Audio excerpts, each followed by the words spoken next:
Everybody, Rod J back again. I told you I'd be back, and I am back, son. So I'm actually checking out some more here while I'm in town here in Columbus.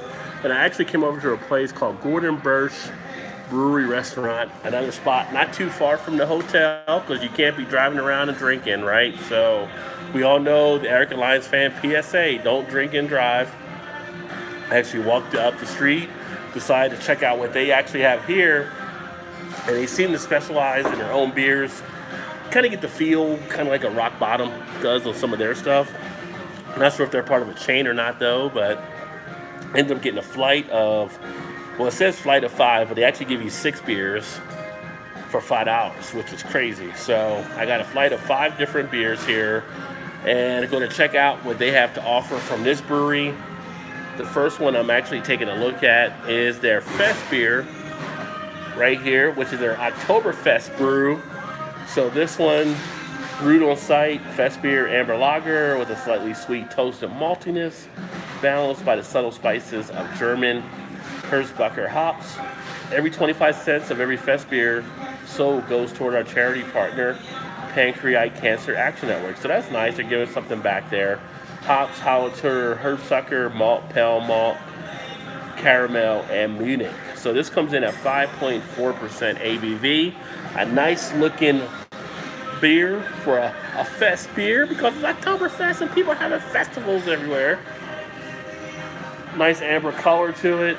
Not too much of a head, although in a lot of these tasters the head goes quick, and just like on some of the beers when they're poured, it can actually go a little quicker as well. Aroma-wise, definitely get a nice feeling of the malts, a nice malt back to this one. You get a nice feel of a roastiness in there as well. Didn't catch my words there for a second. Nice sweetness. A little bit of a, again, burning type sensation. Or I should say it's maybe a smoking type sensation. But it does have a nice appeal to it, very aromatic as far as the taste.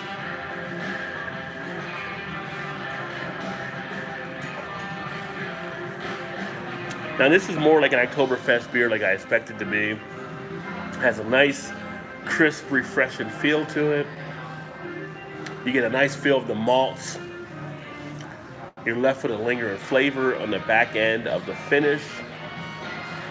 Feel it really nicely in the cheeks, very smooth going down.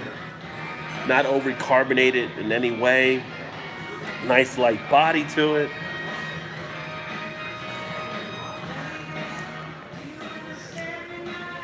If you like maltier type beers, this is definitely one that fits right into there, of course. A lot of people, like my wife, for instance, who doesn't like a lot of the ales, more of the lagers, she likes a lot of the Marzen type beers too. This has a nice, smooth, malty back there from the malts. I almost feel a sensation too when I drink this beer, kind of like a popcorn type feel. But it's decent. It's definitely what you'd expect for Oktoberfest.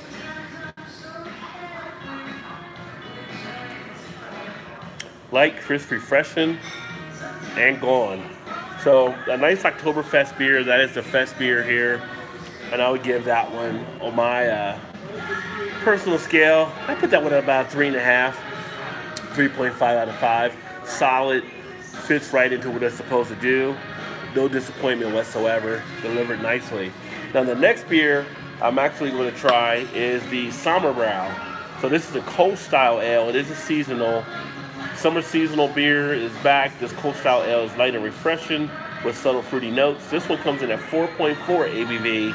For this one, they're using a hops Herzbacher, and the malts Pilsner and wheat. And that's actually a hop I'm not familiar with. I'll have to maybe check that out, maybe do a video about that hop as well. But there you go, nice look on it. Another golden straw yellow kind of colored beer.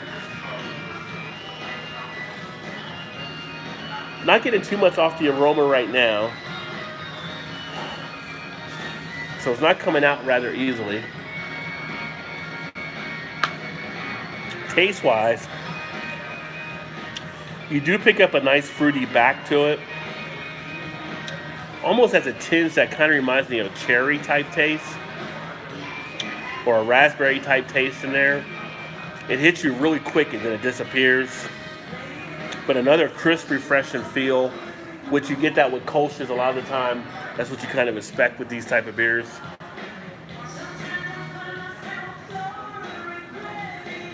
Carbonation is nice on this one, very light in body.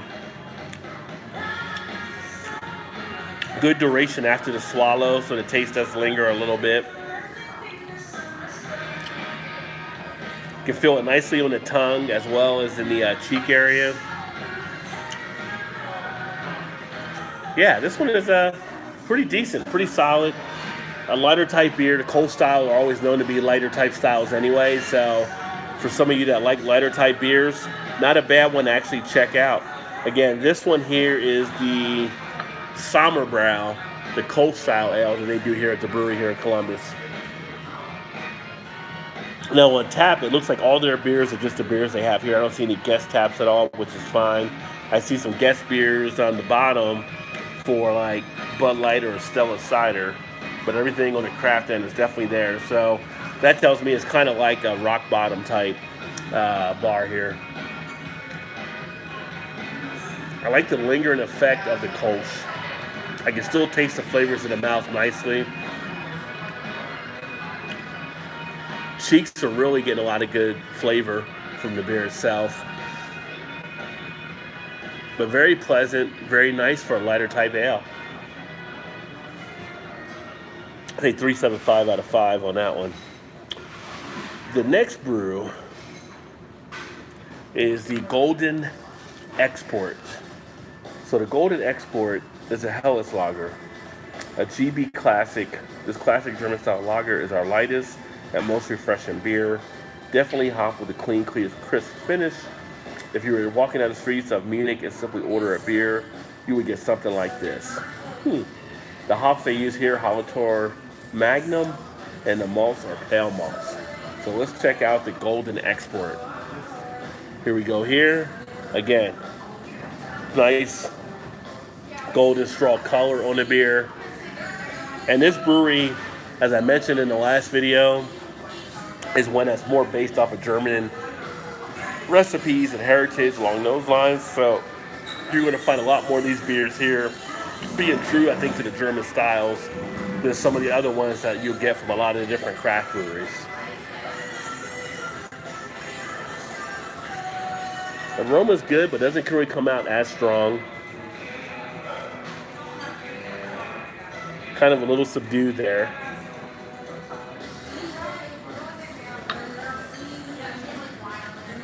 You get the yeastiness in the taste, which is what you usually get in a Helles lager, at least for me, or any of the lagers I usually taste. Yeast is usually what hits me first in the face. Crisp and clean.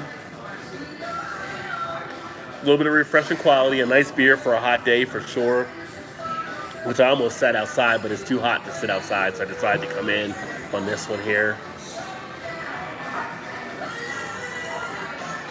You do feel the carbonation on the tongue, nice little dancing on the bubbles, so to speak. It's got a nice amount of, I wouldn't say, but like wetness behind it. It's not very dry. You have a nice amount on the flavor palette. And this one here, as a Helles lager, does deliver nicely to offer a nice little experience as well.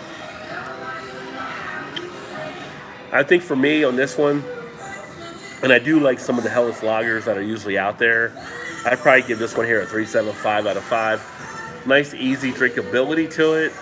Doesn't really set itself apart as much from some of the other stuff out there, but it has a nice, crisp, clean feel that I do like on the back end that does deliver.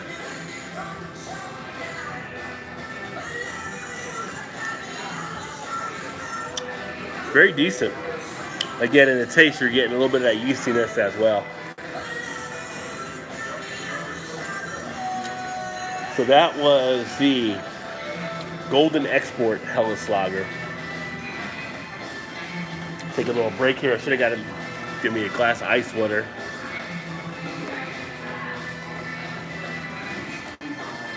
So from the beers I actually had there, we're going to actually jump over into some of the more hoppier beers. So the first one up now is going to be the Hopwork Orange, and this is the Blood Orange Pale Ale, infused with real blood orange for a crisp and juicy fruit beer. This one comes in at 5.8% ABV. So let's check out the Hopwork Orange. Nice orange tone on the aroma. Not really coming out as easy, but it is there.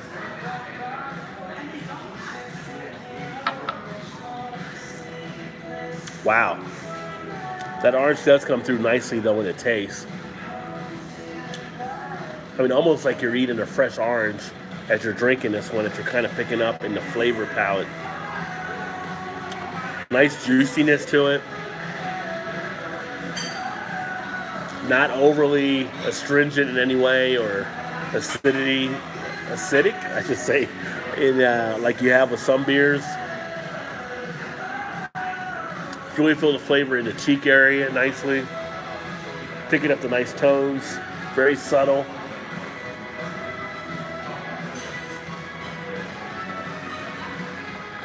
I do like it for the blood orange that's coming through out of this one.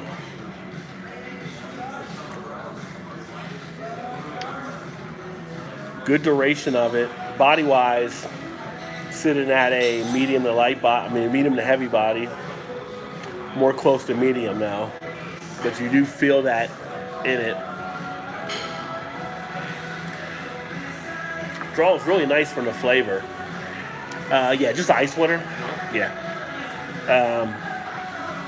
But it really delivers a nice pack to it. This actually, so far, maybe one of my favorite ones that I've had here.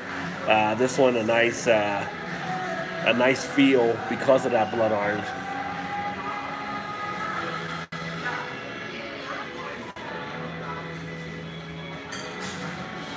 I'll say this one 3.75 out of 5.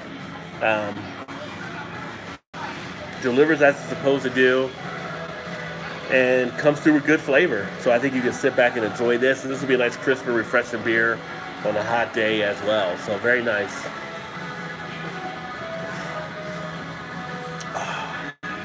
All right. So let's see. The next one we're looking at is the Hop Up. So this is the extra pale ale. Lemon drop and mandarina Bavaria hops showcase pseudo-fruity notes of lemon peel and mandarin oranges up front, followed by refreshingly dry and crisp finish. 5.9% ABV. Thank you, sir. So this one have a little bit more of a bite. Hey, what's happening, Alex? Thanks, brother. I appreciate it. Just hanging out and doing some beer videos while I'm in Columbus, Ohio, my friend. Loved your video from Maple Shade, by the way. It brought back some nice memories of being back home.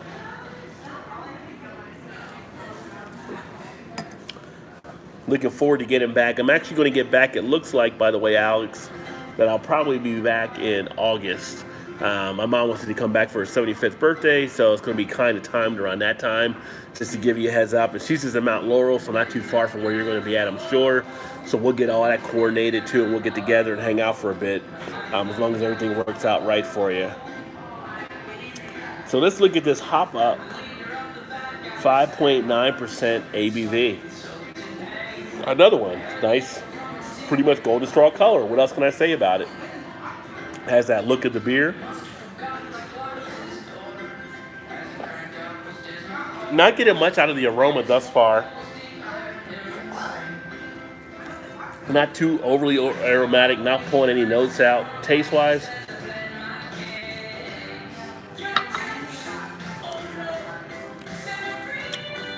It's actually got a nice bitterness to it. Yeah, next year, buddy, right. I like the bitterness on the tongue.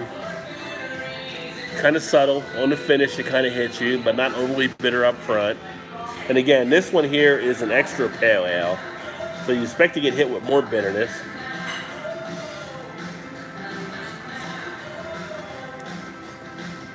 More of a piney, floral type feel. Not getting really any fruitiness with the hops that were used here. Now, I don't know if I mentioned that or not, but on this one, the hops you used were lemon drop and Mandarina, Bavaria. The malt was pale malt and wheat for this one. Sits on the tongue nicely though. A little bit of a silky type feel on the texture. Goes down smoothly on the back end. You can sit here and sip on this baby all night long. It's got a nice feel to it as an extra pale ale. I wouldn't mind kicking back with this one. 3.75 out of 5 for me on this one here. I think it's a pretty decent brew. So that is the hop up. So now I turn to number 6 on my current sheet, which is actually the Haze, which is yesterday's Haze New England IPA. It says our New England IPA was overly dry hopped on fermentation to create juicy tangerine and grapefruit notes that come from Mosaic, Citra, and Amarillo hops. Hops used: Nugget, Mosaic, Citra, Amarillo. Malts used: pale wheat, and oats. And then let's see what this one actually does. Ooh, that really hits you nice with the resiny quality of it. I mean, you're punched right in the nose with some dankness. Nice musty type feel to it. In the back, as you peek through that mustiness, you kind of get a little bit of a fruitiness there. But you can just tell it's definitely right there in the chops how it hits you. A little bit of a haze there as well. A little bit of a head still left, so it still makes the glass nicely. Nice bitterness to it.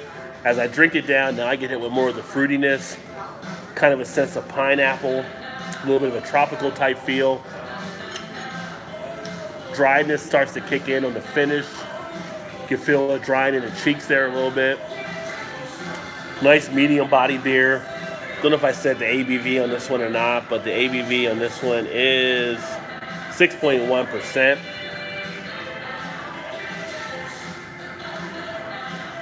You can feel a little bit of carbonation on the tongue. Nice after effect of the flavor. Turtle Man, what's up? Cheers, Alex and Blakey says as well. Turtle Man in the house. A little bit of flavor in the cheeks. Really smooth. Not getting really much of the scratchiness from the hops at all.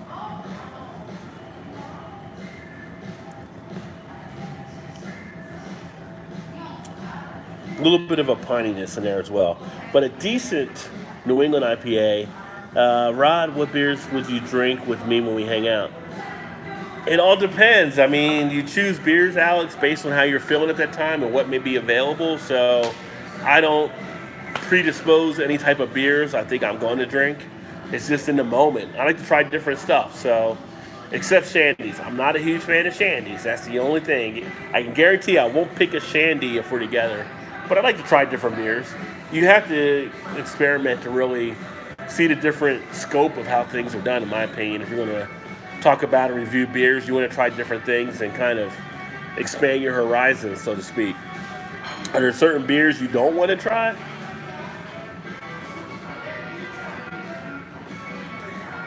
Haze is pretty decent, though. I would definitely give that one I give that 3.75 out of 5. I think it's pretty solid for what it offered as well. It wasn't anything too special, but it definitely delivered for kind of a hazy IPA. So I'm going to get another flight here in a second once my guy comes back, and then go from there, I guess. I mean, a flight of 5 beers is $5, and they give you 6, actually. Slightly kind of a Rod J deal, so to speak. So when he comes back, hey, what's happening, Blake? Cheers, brother. Happy Sunday to you as well. Hopefully all is well. When he comes back, I'm looking to get the a raspberry wit, a Belgian wit, an amber lager, a robust porter, and then I have to choose 2 other things that I've already had, but it should be no problem to do that. So, because they have a flight and it's of 6 beers when it says 5. Whatever. I'll take an extra beer. I don't care. I love a deal. You know me, Rod J deals everywhere. Stay refreshed when you drink beer, my friends. So Alex, or Blake, or anybody else out there, what are you guys drinking right now? What are you guys getting into? Are you guys tasting anything at this point?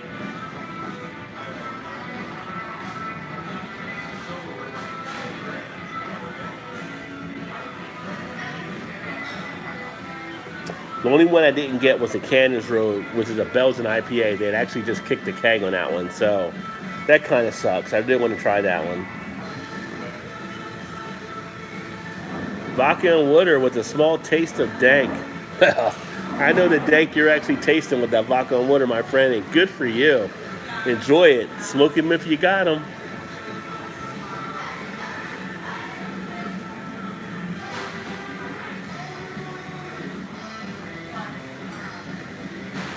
In Livingston, Alabama, unfortunately, they don't sell beer. Oh, Turtle. Yeah.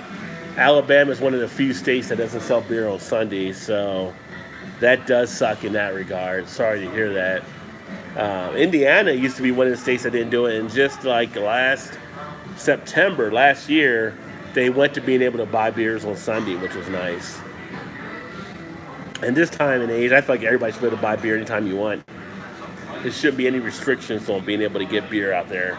It's kind of crazy. I was going to do a video for one of the beer markets earlier, but they actually closed already. Alex says, hey Rod, no matter what, we were going to try every beer. If you don't like Shandy's, that is fine because there's other beers. Oh yeah, definitely. I mean, there's always beers to find for sure. So yeah, don't worry about that and everything. There's always good stuff to actually have out there and enjoy. So I know we'll find good beers for sure. And it's not like, it's weird, like just this Shandy thing, I'm just not huge on them to taste as much. Hey, what's going on? Yeah, so I guess I'm gonna get another flight of the last for the Rubus, the Witty White Ale, the Marzen, and the Impossible. Cool. And then I need to choose like two more, I guess. Yeah. So, but were you replacing the cannons or something? Not yet. Okay. We're about to. It's just not ready yet. It's not yet. Strawberry lager. Let me see here. What's your favorite beers you've had here? The Hopwort Orange is my favorite that we have at the moment. Okay. And you had that. Yeah, that was pretty good with the orange forward. Yeah, I'll get another one of those then. And I like Belgian there, so give me another Belgian wit, I guess. Cool. Thanks. Thank you, sir. More beers on the way, people. So there'll be some more stuff happening. Entertaining as hell, bro. You should have your own podcast. You know, I did used to actually do some of the podcast stuff, but I have not done in a while. There's actually some sites where you can do the podcast, and I had it like on Apple. But it's like, do you want to do the podcast or you want to do the YouTube? You can do both. You can take the YouTube and then download it and place it into the podcast, but it's the time. It's the time of how to do everything plus the regular job. Hey, Brandon's in the house. Says, what's up, Blake and Alex? What's happening, Brandon? So, Brandon, what are you drinking today, my friend? What's going on up there in the New England area? I know you're happy because the Packers won as well. Turtles, I just don't get it, though. They got Talladega, so they don't sell beer for the race. Yeah, it's the Bible Belt. It's the Bible Belt where they don't sell beers in some of the southern parts because of that, I believe. It's like, look at Atlanta. Chick-fil-A becomes the sponsor of the Atlanta Falcons. Guess when the football games are played on Sundays? So Chick-fil-A is closed on Sunday, even though they sponsor the stadium there for Atlanta. It's crazy. It should be just everybody just let people do what they're going to do and don't even worry about what everybody else is doing type thing. But that's a whole different topic where people are interfering with other people's lives and stuff like that. I don't want to get into that, but I'm just saying, let people enjoy themselves. Double in New England IPA, a couple all-day IPAs, and now a pumpkin. I have not done a pumpkin yet this year. I just, before October, I feel like a pumpkin ale is too early. So I have not done a pumpkin ale. There's some out there I want to try. I'm just not ready to do it yet. I don't know. Don't you guys feel like pumpkin is too early before October? Or are you guys just happy to see pumpkin, you just jump right in? Oh, and here's a question too. What is your favorite pumpkin ale if you are drinking pumpkin? I can tell you for me, Warlock is in my favorite. Yeah, Alex, I am actually at Gordon Birch Brewery Restaurant. So it's a local place here in Columbus, Ohio, where it's like brewery and a restaurant. I don't know if they're their own place or part of a chain. I kind of get the feel it's kind of like a Rock Bottom, but not really sure if that's the case. But it's a nice little setup. The beers and stuff have been good. I didn't get anything to eat here at this place. I got something to eat at the last video, or 2 videos ago when I was at Barley's, but nice stuff here. Actually, my wife texted me and she said at the hotel they got a nice craft beer menu. So guess what? It might be another video after this when I'm back at the hotel at their bar checking out what they have on craft too. So a lot of videos going up today. It's just kind of like, why not? It's a Sunday, kick back, relax. I'm off tomorrow. Tomorrow I'm going to be here all day while she's in meetings. I'll probably do a beer run. Might shoot some video from the beer run and the different beers I pick up, because there's a market right behind the hotel I've been to before, which is one of my hot spots here in Columbus to grab some beer, share it out with you guys. But just kind of kicking it these last couple days. Never too early for pumpkin once the first leaf drops. I don't know, Trish. I don't know. It's definitely early. It's like right now, if I said I was drinking a Christmas ale, would it be too early for a Christmas ale? I'm just saying. I mean, if I had a Great Lakes Christmas ale or one of the other breweries' Christmas ales, I'm sitting here in September. He just brought me a layout. Look at that. They give you a layout of the beers that you got coming. UFO Pumpkin, better than Shipyard in my opinion. Okay, I'll have to check out UFO Pumpkin. I've had Shipyard before. They give you a layout of your beers on the way, and on the bottom, they want you to rate them for your favorite from 1 to 6. So they give you 6 on the flight. So you can actually rate them out there. So that's pretty cool. It is almost October, Trish. You are correct. But I'm like, the principle is it has to be October. I don't know, pumpkin beer in September. When you think of pumpkin beer, you think of hay rides, you think of the bonfires, you think of the fall harvest. I just feel like it's early in September. That's just me. I'm not saying I'm right. I'm just saying that's how I feel sometimes. Like, I feel like it may be too early for the pumpkin. It's like right now, if you had a Christmas ale, you'd be like, it's way too early. You didn't get to Halloween, you didn't get to Thanksgiving, you didn't get to Christmas, but you're already drinking a Christmas ale. So, Drew said straight pumpkin on the beach yesterday in 86-degree weather. And Turtle says cheers, Trish. Yeah. Some of it is like too warm for that, though. I don't know. If you like it, you like it, right? Like, I could drink stouts. I could drink stouts all year long. So I'm not saying anybody is wrong for drinking pumpkin beer early. I think everybody should drink pumpkin beer when they want to drink pumpkin beer. I just feel like for me, it's just early ahead of the course. It's just like, I like to have that nice fall feeling, that little chill in the air when you kind of kick into pumpkin. Now for me, my favorite pumpkin beer is Warlock from Southern Tier. I'm more of a stout type person. I know a lot of people like Pumpkin, but that Warlock is just like pumpkin in a glass or a bottle for me. So I don't know what you guys think of your best ones out there. Dogfish Head has a nice one with pumpkin ale. There's a few other ones out there that are really solid.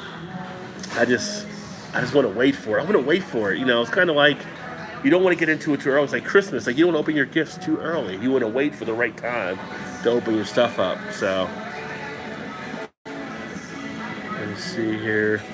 Trying to keep up on all the comments. Cinnamon Sugar Ram. Ooh, that would be good, Trish. You're right. And Alex says, right, I'm looking forward to that, my buddy. We'll talk to you later. Enjoy the rest. Yeah, you too, Alex. Thank you, brother. Yeah, I'm looking forward to meeting up with you when I'm back up that way. When I'm up there, we'll try to get out to Spellbound as well, where my buddy runs that brewery out in Mount Holly, New Jersey. So I'll let you know. Excuse me.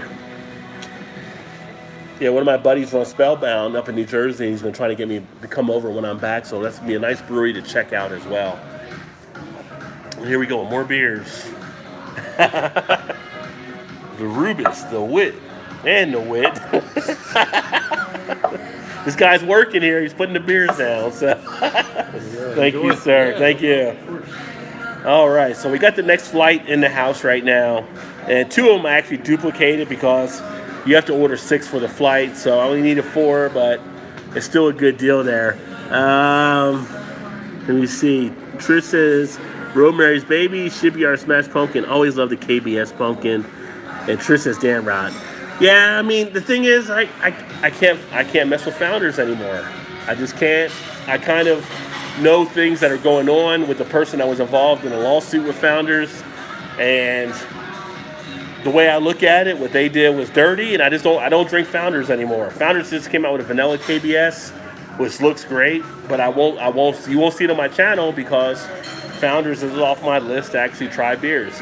Everybody makes their own decisions on what they want to deal with, but they're just not there for me. So 7,500 breweries, I'm not complaining. I got replacements. I got other people that'll step up for beers. So let's look at this one. So this is the Rubus, the Wit. So this is a raspberry wit. We infused our white ale with real raspberry for a refreshingly fruity wheat beer. 5.4% ABV. Hops are Sterling and Nugget, malt, pale malt, and wheat. So here's the Rubus right here. And the wit is what was infused for this. So I'm going to have the wit afterward. But there you go. Golden straw color on the beer. Nice raspberry aroma actually coming through. I mean, very aromatic. You get a nice feel of it. Nice sweetness in the aroma. You can just tell that the raspberry is in there. So as far as the taste,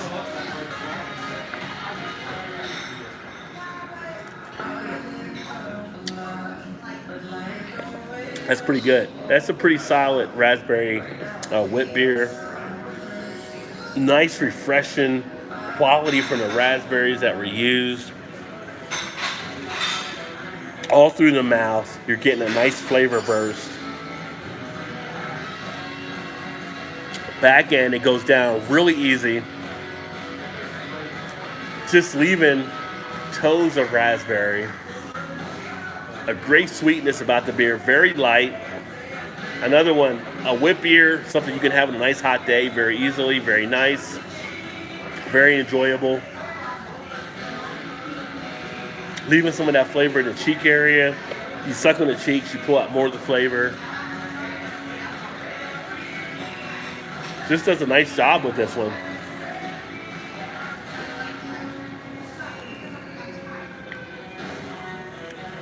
I mean, it's almost like you're drinking a raspberry type water because it is light. It's like a raspberry flavored water, so, which I don't mind lightness or thinness in this type of style because that's what you expect in this type of style. I could drink this all day with no problem. 4.25 out of 5. This is something that easily a lawnmower type beer. If you were having like a salad, ahi tuna, something a little bit lighter, you can match up with this and it won't take over. It'll pair well together with it. Yeah, I'm digging the Rubus. That's a good beer. Almost has like a Jolly Rancher feel in the back end. Very nice. To clean my palate, let me clear my throat.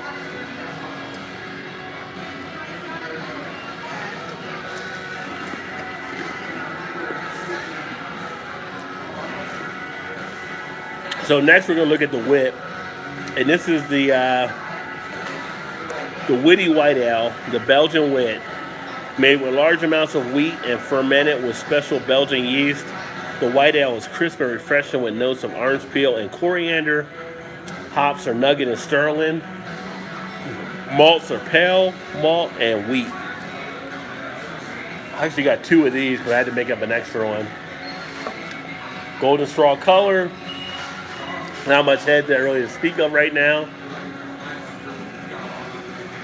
Definitely get that yeasty aroma. Pick up the coriander rather easily, and a little bit of a clove. No doubt you could tell this is like a Belgian type white ale.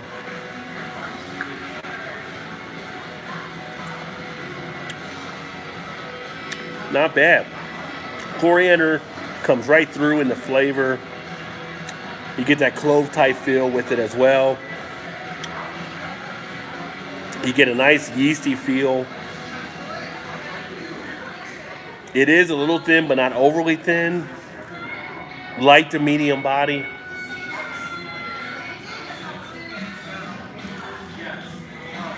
Feel a little bit in the throat on the finish, but it's not like it's overly hopped or bitter.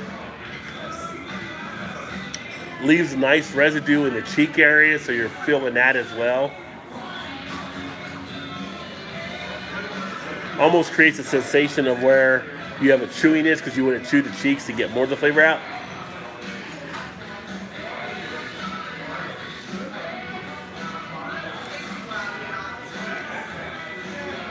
All in all, it's pretty much on point for what you will want for a Belgian type ale, a Belgian style ale. We know how good the Belgians actually make a lot of the beers. A lot of the American breweries that try to duplicate them, some hit, some don't. This one is pretty solid at trying to match up for what's actually produced from some of the Belgian style ales. Pretty decent. Not mad that I doubled up on that one. That's a 4 out of 5 for me there. So that is the Belgian Wit. Clear the palate. And next I'm going to turn to the Marzen and the Amber Lager because, yeah, again, it is Oktoberfest season, people. GB Classic, this is the original Oktoberfest style lager, an extremely smooth auburn colored Bavarian lager with a mildly sweet Munich malt finish. Hops, Hallertau Magnum, malt, pale malt, Munich, and Caramunic. So here's the Marzen, as you can see. Nice copper color on the beer itself. Head is pretty much dissipated. Nice amount of malt in the aroma. Get a little bit of that sweetness. Also get a little bit of that burn sensation, a little smokiness, so to speak. We're very decent. Oh. The taste. First thing up, that smokiness quality that kind of comes through. It's got a nice feel to it that it's almost like a burning sensation, but it's a smoky sensation that kind of carries into that flavor.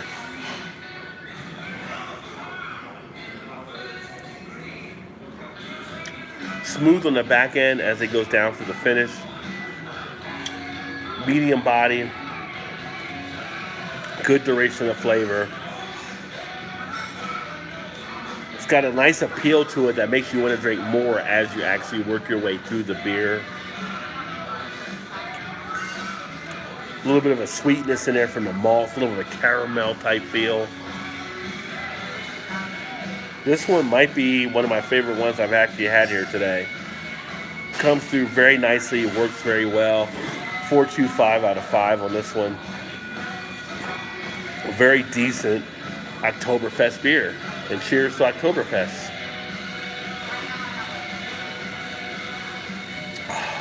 That's good. That was good stuff. And so now, we turn to one more that I have here from the brewery. And this is the Impossible Porter. So this is the robust porter. Large amounts of German chocolate malts were used to ensure deep chocolate character, balanced nicely by double roasted crystal malts and flaked oats that give this beer a rich, smooth finish. Hops are Nugget and Chinook. Malts, pale malt, Carafa 3, DRC, Munich 11. Is that Munich 11? And flaked oats. So this should have a nice creaminess to it as well. And take a look at this one. Nice, dark looking beer. Tan head was on it, but kind of dissipated now.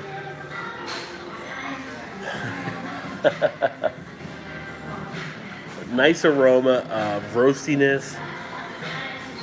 You get a little bit of a coffee type feel coming out. A little bit of a chocolate type feel coming out. Oh man. This one smells really good.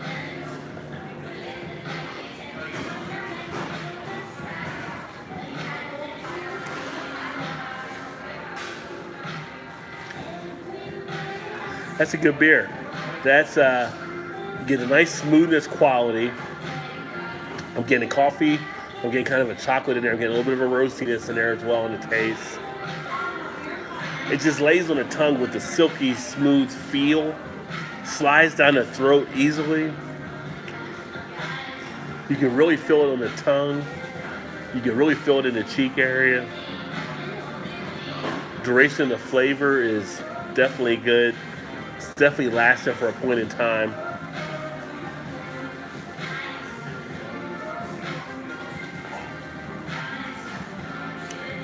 That's really a tasty porter. I should have got 2 of these. The flavors are just sticking to the tongue nicely. That you have like some stickitude. Is that a word, stickitude? It is now because Rajay used it. Yeah, I dig this one. This is another one. This is another 4.25 out of 5 for me.